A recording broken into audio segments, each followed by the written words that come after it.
Herodes, raja wilayah, mendengar segala yang terjadi itu, dan ia pun merasa cemas sebab ada orang yang mengatakan bahwa Yohanes telah bangkit dari antara orang mati. Ada lagi yang mengatakan bahwa Elia telah muncul kembali, dan ada pula yang mengatakan bahwa seorang dari nabi-nabi dahulu telah bangkit. Tetapi Herodes berkata, Yohanes telah kupenggal kepalanya. Siapa gerangan dia ini yang kabarnya melakukan hal-hal demikian? Lalu ia berusaha supaya dapat bertemu dengan Yesus. Saudara-saudariku yang terkasih dalam Tuhan kita Yesus Kristus. Seandainya Herodes hidup di era digital sekarang ini, pasti dia akan sibuk membaca media online dan media cetak, menonton televisi, mendengar radio, dan sibuk berinteraksi sana-sini lewat akun media sosial. Facebook, Twitter, Instagram, dan WhatsApp group. Herodes akan sibuk luar biasa karena Yesus menjadi trending topics. Para pencari berita biasanya datang ke pintu istananya yang bergerombol menanti berita dari dia. Sekarang tinggal 1-2 orang yang datang. Yesus, itu saja cerita dan foto yang menjadi berita headline dan koran-koran lokal dan nasional yang diulas televisi terus-menerus dan menjadi cerita YouTube. Ya, berita tentang kehebatan Yesus sampai ke telinga Herodes.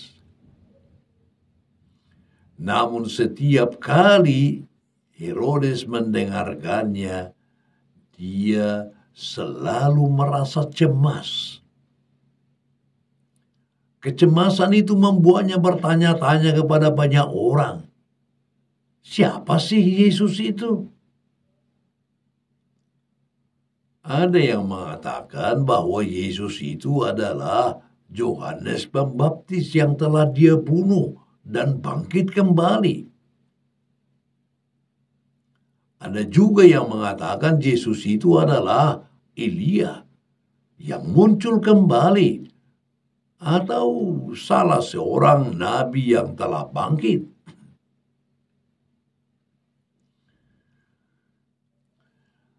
Seperti yang kita dengar dari perikop Injil tadi, Herodes terus bertanya, siapa gerangan dia ini yang kabarnya melakukan hal-hal demikian? Keputusannya mengabulkan permintaan pemenggalan kepala Yohanes Pemandi sungguh menjadi peristiwa yang dia sesali. Lalu kemunculan Yesus dan pemberitaan tentang dia dengan berbagai dugaan menjadikan hati Herodes semakin gelisah.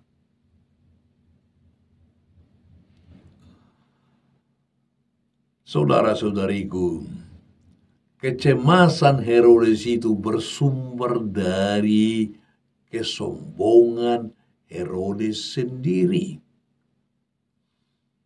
Dia begitu cinta dan bernafsu akan kedudukan, kekuasaan, dan popularitas. Di wilayah kekuasaannya sebagai raja, tidak ada orang lain yang boleh lebih kuat dan lebih populer dari dirinya. Yohanes Pembaptis yang terkenal suci dan didengarkan banyak umat itu sudah dilenyapkannya. Apalagi Yohanes terang-terangan menegur kelakuannya yang buruk dan menyakiti perempuan yang dikawininya secara tidak sah. Meskipun Herodes sendiri tahu peristiwa Yohanes Pembaptis sangat menurunkan popularitasnya sebagai raja wilayah. Ia tidak peduli. Yang penting, tidak boleh ada orang lain yang lebih hebat, lebih punya kuasa, lebih populer, lebih berpengaruh dari dirinya. Cerita baik tentang Yesus justru mencemaskannya. Ia cemas karena kesombongan, semangat egoisme, dan cinta diri yang begitu kuat dalam dirinya.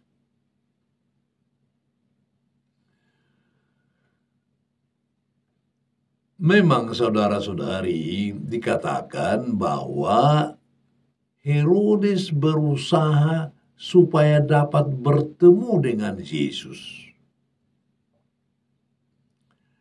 Tetapi kalau saja dia seorang yang bijaksana, seharusnya dia pergi menemui Yesus dan bertanya langsung kepadanya, siapakah dia sebenarnya? Tetapi kasihan sekali, dia hanya mendengar dari jauh dan membuat kesimpulan sendiri berdasarkan cerita orang.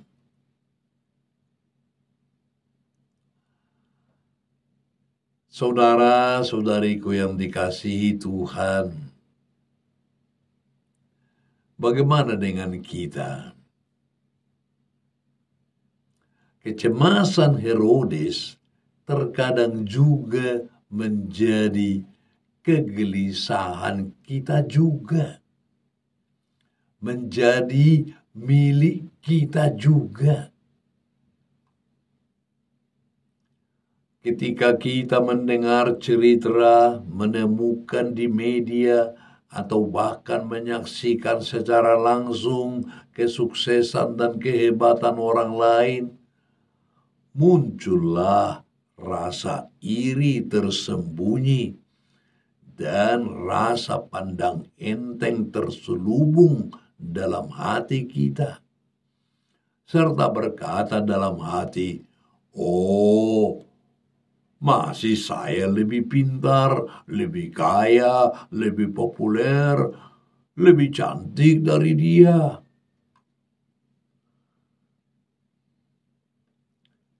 Dalam kehidupan ini, saudara-saudari, kita juga bisa merasa gelisah atau terancam karena kehadiran seseorang, entah di tempat kerja, komunitas, atau dalam lingkungan keluarga.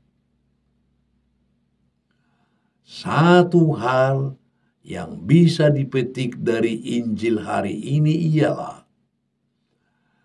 kita perlu merefleksikan mengapa kita merasa gelisah dan terancam. Jika bukan karena kesalahan orang lain, apakah karena kita sendiri yang bermasalah? Karena kita hidup dalam kegelapan. Misalnya, karena kita iri hati terhadap orang tersebut, atau karena kehadiran dan tingkah lakunya memperjelas atau menerangi sesuatu yang tidak benar yang ada dalam diri kita.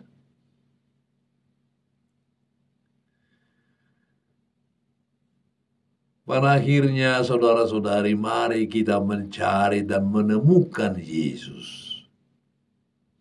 Kebenaran sejati ada di dalam dirinya. Dan kebenaran itu akan disingkapkannya kepada kita.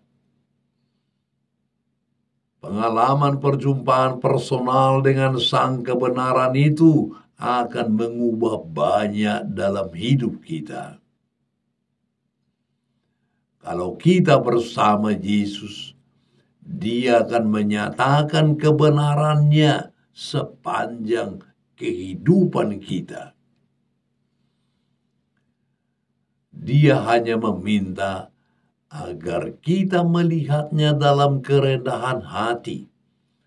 Maka mata hati kita akan terbuka. Dan kebenaran itu akan menjadikan hidup kita lebih damai, tenteram, dan tenang. God bless you.